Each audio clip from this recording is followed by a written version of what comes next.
Annyeonghaseyo! Today, maggaon tao gogi. Ang Bisaya sa gogi, karning baka. I like gogi very, very much. Papa food. Kanyang favorite si Harmonica ay very health conscious. Dali kayo, pagod si Apa. Basta gogi ang sudayo magsaba ha. Secret na to ni.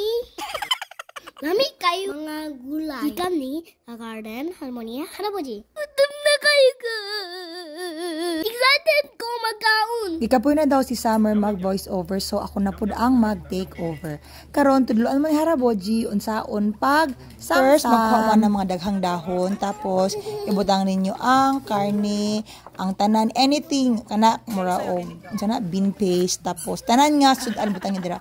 So syempre ibugera man ko. Mag-video-video pud ko tudloan daw mo kung saan pagsamsam karne, tapos katong paste nila, tas any nga mga sudan or panchan tawag nila, butangan og rice, tapos isulod sa baba. Yehey! Oh no! Thank you for watching. Bye-bye!